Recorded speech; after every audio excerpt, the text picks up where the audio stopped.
everyone, welcome back to my channel. My summer shoot is back, so this means we are going to check out my summer TBR today. By summer TBR, I don't mean that I'm going to read all those books, because knowing myself, I know that it's not going to be possible. I'm certainly going to try, but I'm not looking to finish all those books.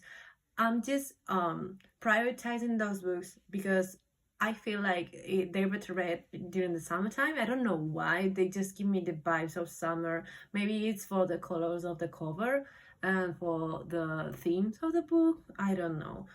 So I'm just gonna show you the books.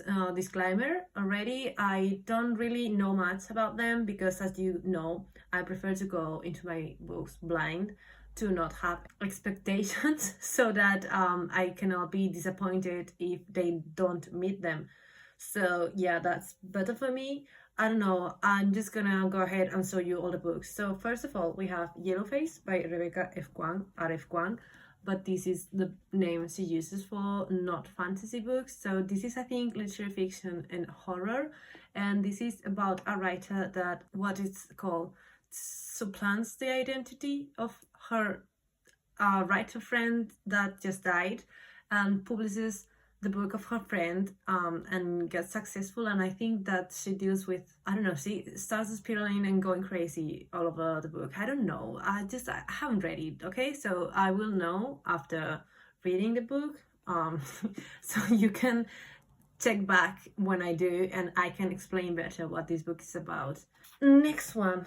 This is a book that I have had on my TBRs a lot of times, but I've never read it. So I think this summer is time. It's The Priory of the Orange Tree by Samantha Shannon. I think I recently discovered that this has also sapphic themes, so I'm more eager to read it now. So yeah, I don't know much else about it. If you want, I can read the back. Well, no, I cannot, because there is no back. I think this has happened to me before with this book too. So anyways, what it says is just: a world divided, a kingdom without an heir, an ancient enemy awakens. Fantasy, that's what I like. I don't need more. So yeah, this will be the year I read it, I promise. Okay, next book that I have here is Sally Rooney, Conversations with Friends. The yellow cover, I think this is a theme, like the yellow screams summer to me. So I love Sally Rooney's Normal People. I read Intermezzo, didn't like it as much, but I enjoyed it. Now I just want to read all her books. So Conversation with Friends is next, and I think also this is in my 30 books that I want to read before 30, or 26 and 2026. I actually don't remember which list I put it in. It's in one. It will be a take on one list, so that's something. Also, I think it's a coming of age book, and I love the nuance of those books. So yeah, and I am going to read you the back to show you what this book is about, because I do not know. But it says: Frances is 21 years old, cool-headed and observant. A student in Dublin and an aspiring writer, at night she performs spoken word with her best friend Bobby, who used to be her girlfriend. When they are interviewed and then befriended by Melissa, a well-known journalist who is married to Nick, an actor, they enter into a world of beautiful houses, raucous dinner parties, and holidays in Brittany. But when Frances and Nick get unexpectedly closer, the sharply witty and emotion-averse Frances is forced to honestly confront her own vulnerabilities for the first time. My reading is terrible today, I'm so sorry, but yeah, there's that. This is what Conversations with Friends is about. I'm so eager to read about a messy relationship that Miss Rooney puts us all through every time. Anyways, the next book that I have here is Moon Tiger by Penelope Lively. This is, I think, about an author, a writer that is dying, and she writes like another book as she is on her deathbed. I'm just gonna read you the back to double check that, but I think it's about that. But yeah, it says: Claudia Hampton, a beautiful famous writer, lies dying in hospital. But as the nurses tend to her with quiet condescension, she is plotting her greatest work, a history of the world, and in the process, my own. Gradually, she recreates the rich mosaic of her life and times, conjuring up those she has known. There is Gordon, her adored brother, and Jasper, her charming and trustworthy lover, and father of Lisa, her cool, conventional daughter. Then there is Tom, her one great love, both found and lost in wartime Egypt.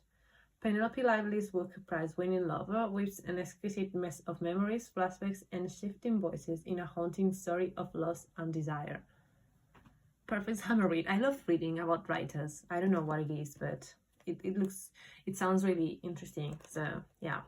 Okay, the next book that I have here is Blue Sisters by Cocomelons. I don't know why this called to me summer. Maybe it's like the blue color that is soft, and I don't know, maybe it reminds me of the sea, but yeah.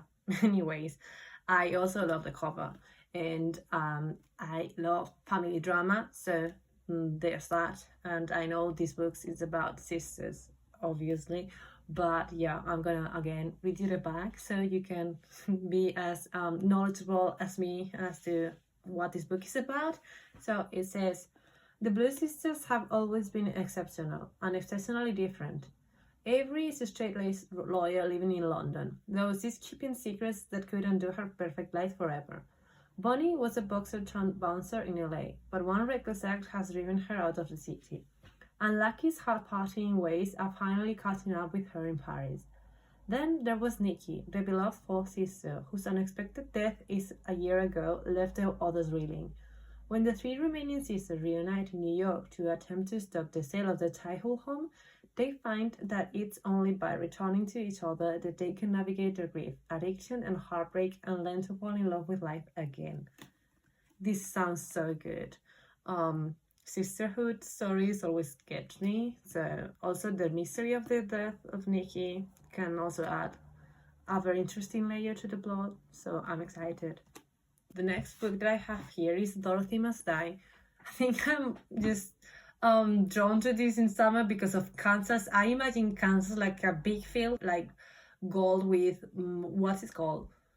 Trigo. In Spanish it's trigo. I forgot the English name. I will put the translation in the subtitles now, but yeah, I imagine fields, gold fields, and that reminds me so much of summer when I go to my village and everything is like fields and then the mountains and then fields. So yeah, I don't know why this book Kansas comes to my mind like that. Maybe Kansas is just very green and I don't know, full of water. I have no idea, so I'm so sorry to anyone for Kansas if you're watching and I'm so wrong. So yeah, but I have seen not really good reviews about this book, so I'm a bit sad because I remember seeing this when I was a teenager and being so excited to read it, and I finally found it now. So yeah, I hope it doesn't disappoint me, but it says, I didn't ask for any of this. I didn't ask to be some kind of hero. But when your whole life gets swept up by a tornado, taking you with it, you have no choice but to go along, you know? Sure, I've read the books, I've seen the movies, but I never expected us to look like this. A place where good witches can't be trusted and wicked witches just might be the good guys. A place where even the yellow brick road is crumbling. What happened, Dorothy? My name is Amy Gum, and I'm the other girl from Kansas. I've been recruited by the Revolutionary Order of the Wicked, and I've been given a mission. Remove the Tin Woodman's heart, steal the Scarecrow's brain, take the lion's courage, and then Dorothy must die. So there we have it. Hopefully, it will be a good experience for me. Hopefully, I don't know. Okay, the next one, Dune.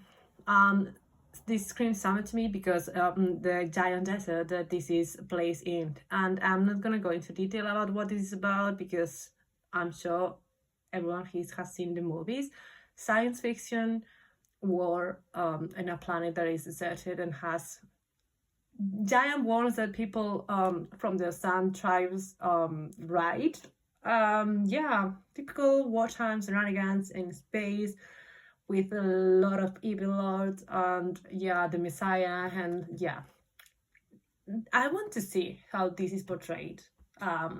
It interests me how authors use religion to write fantasy books because this is not the first one and it will not be the last one to do that. So yeah, Dune. Okay, next we have Clara and the Sun.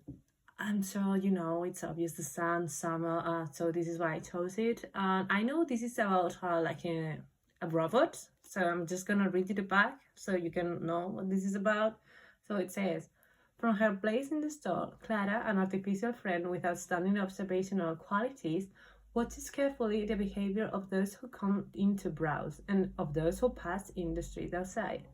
She remains hopeful a customer will soon choose her.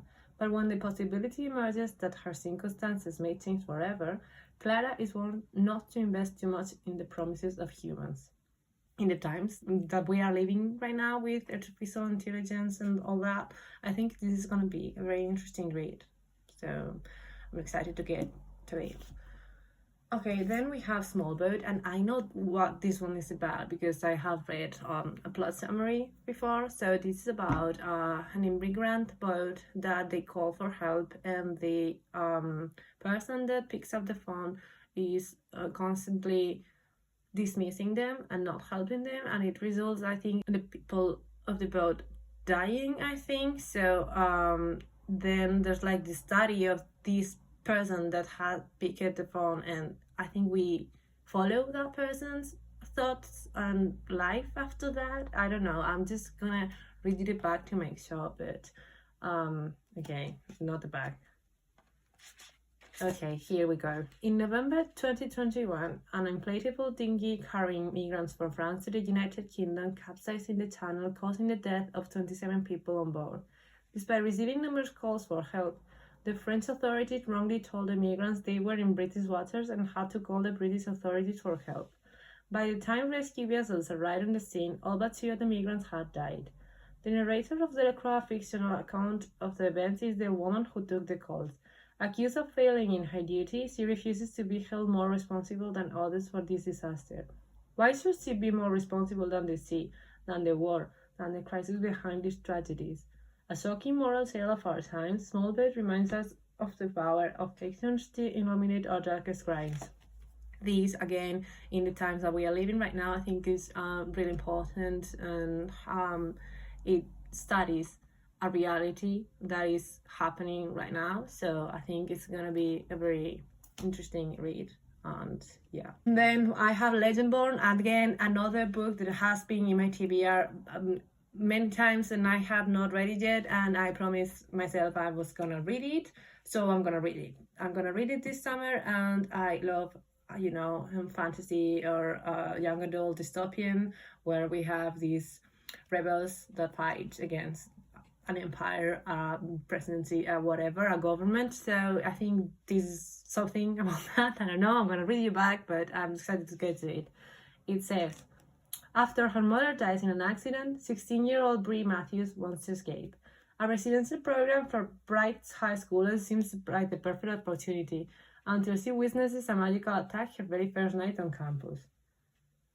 A flying demon feeding on human energy, a secret society of so-called Legendborn that hunt the creatures down, a mysterious mage who calls himself a Merlin, and who attempts and fails to wipe Bree's memory of everything she saw. The mage's failure unlocks Bree's own unique magic and a buried memory from the night her mother died. Now, Bree will do whatever it takes to discover the truth, even infiltrate the Legendborn. But when the Legendborn reveal themselves as the descendants of King Arthur's knights and foretell a magical war, Bree must decide how far she'll go for the truth. Should she use her magic to take the society down or join the fight? I didn't know this had an academic setting, and you know I love those, so I'm now even more excited to read it. So yeah, I will be putting this high on my priority list. So then we have Empire of Sand by Tasha Asuri, and sand, desert, beach, summer. This is what my brain associated with it. So again, don't know what this is about. I know this is a YA fantasy, I think. I'm just gonna read it back and you know what we'll see. So it says, Mer is a girl trapped between 2 cultures. Her father comes from the ruling classes of the empire, but her mother's people were outcasts, unwreathy nomads who worshipped the spirits of the sands.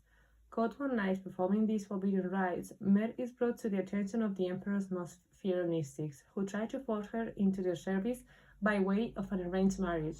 If she fails in their bidding, the gods themselves may awaken and seek vengeance. Yeah, perfection. Arranged marriages are an interesting trope for me. I don't know. I don't know how to feel about those, but I guess I'll see what this brings to my table. Maybe after this book, I will love arranged marriages. I don't know. Well, in books, in tropes, not in real life, if you know what I mean. Okay. Then we have John Steinbeck, East of Eden, and this is like a drama, family drama, Californian family drama, so I thought it was perfect for summer. So I'm gonna read you the back just so we all know what this is about. So it says, set in the rich farmland of Salinas Valley, California, these powerful, often brutal novels follow the intertwined destinies of two families, the Dresks and the Hamiltons, whose generation helplessly reenact the fall of Adam and Eve and the poisonous rivalry of Cain and Abel. Here Steinbeck created some of his most memorable characters and explored his most enduring themes. The mystery of oh my god, I don't know how to read, I'm so sorry. Okay. Explore his most enduring themes. The mystery of identity, the inexplicability of love, and the murderous consequences of love's answers. And this is the winner of a prize in literature, so it's to be good. And it reminds me a bit of García Márquez, 100 Años de Soledad, 100 Years of Solitude. So I love that book, so I hopefully will love this one too. Okay, next one, River East, River West. I have again put this book in so many lists, so many TBRs. I still haven't read it. I know this is about double worlds in Shanghai, and I've been in Shanghai in summer, so I think Shanghai for me, I associate it with summer and heat. I don't know, these are my personal memories, so there's that. I'm gonna read you back again. This is turning a bit repetitive, I'm so sorry, but it says, Shanghai, 2007. Feeling betrayed by her American mother's engagement to the rich landlord Lu Fang, 14-year-old Alba begins plotting her escape. But the American school in Shanghai, a potential ticket to study abroad, turns out to be both more exclusive and seedier than she imagined. Then, Qingdao, 1985. Lu Fang, a lowly shipping clerk, is one of many casualties of harsh political reforms. Then China opens its doors to foreigners and capital, and Lu Fang meets a woman who makes him question what he should settle for. Decades later, will he and his restless stepdaughter find common ground?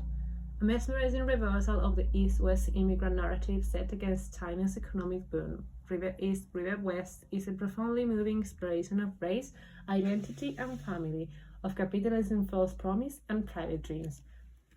This explores so many real societal problems and real life, I don't know, events, and I'm so excited to read it, so yeah. Okay, next we have The Women. I have had, again, this book on my TBR for a long time, so you can see the theme here. I'm trying to read down my TBR and read down the books that I've had a long time and a lot of times in my TBR. So I know this is about women in war. I think they're nurses. I'm gonna read you. No, I cannot read you the back because there's a mother. Oh my god, let me just please. No, it's breaking. I have like the sticker of the price sticker. I still have the price sticker of this book. This is how little I've touched it. Okay, we can read now. So, women can be heroes too. When 20-year-old nursing student Frances Frankie McGrath hears these unexpected words, it's a revelation. Raised on California's idyllic Coronado Island and sheltered by her conservative parents, she has always prided herself on doing the right thing, on being a good girl. But in 1965, the world is changing, and she suddenly imagines a different path for her life. When her brother ships out to serve in Vietnam, she impulsively joins the Army Nose Corps and follows his path. As green and inexperienced as the young men sent to Vietnam to fight, Frankie and the brave nurses serving alongside her are overwhelmed by the chaos and destruction of war, as well as the unexpected trauma of coming home to a changed America. But Frankie will also discover the true value of female friendship and the heartbreak that love can cause. I told this for the sun and the summer, so I like historical novels and historical fiction. And I've read The Nightingale by Christine Hanna, and I managed to not cry up until the end. So I hopefully won't cry in this as much. Hopefully. I don't know. This has potential to make me bawl if I like it. So yeah. Then I have Malibu Rising. As you can see, like the cover screams summer, and I really enjoyed Taylor Jenkins Reid's writing. I've only read what was it, The Seventh Husband of Beverly Hugo, and what is the other one, Daisy Jones and the Six. I've enjoyed both, and haven't read anything else by her yet, so this is on the table for this summer. And it says August 1983. It is the day of Nina Rivas' annual end of summer party. Everyone who is anyone wants to be around the Rivas. Sophie and supermodel Nina, brothers Jay and Hot, and their baby sister Kit. Together, the siblings are a source of fascination in Malibu and the world over, especially as the children of the legendary singer Mick Riva. By midnight, the party will be completely out of control. By morning, the Riva mansion will have gone up in flames. But before that, the alcohol will flow, the music will play, and secrets will come bubbling to the surface. This is so dramatic, and I am dying to read it, so yeah. Okay, the next one I have here is Iron Widow by Siran J. Rao, and this is fantasy and women-centered and based in Chinese mythology, and these colors were screaming summer to me. You know, and I do judge books by their covers, not also to pick them out, but also to know when to read them, I guess. I don't know. But I'm just gonna read you the back so you can know what the book is about. So it says, the boys of Huaxia dream of pairing up with the girls to pilot Chrysalis, giant transforming robots that battle aliens beyond the Great Wall. Maybe it's sci-fi and not fantasy. Oh, there's a fly. There's a fly on my phone camera. Let me... As I was saying, maybe this is sci-fi more than fantasy, but well.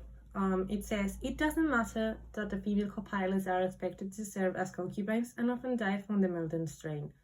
When 18-year-old Sitian offers herself as concubine pilot, her plan is to assassinate the ace male pilot responsible for her sister's death. But after miraculously surviving her first battle, Zetian sets her sights on a martyr girl. The time has come to stop more girls from being sacrificed. Yes, we love women's power, and I'm very excited to read this. Okay. Oh, the fly is back. Okay. I have one last book here, and it's Dungeon Crawler Crawl by Martin Niemann. I don't know, fun science fiction screams summer to me. I don't know why, but I'm gonna read you the back, even though this book is very popular, so you most certainly know what this is about. That it says, you know what's worse than breaking up with your girlfriend? Being stuck with her prize-winning shortcut. And you know what's worse than that? An alien invasion, the destruction of all man-made structures on Earth, and the systematic exploitation of all the survivors for a sadistic intergalactic game show. That's what.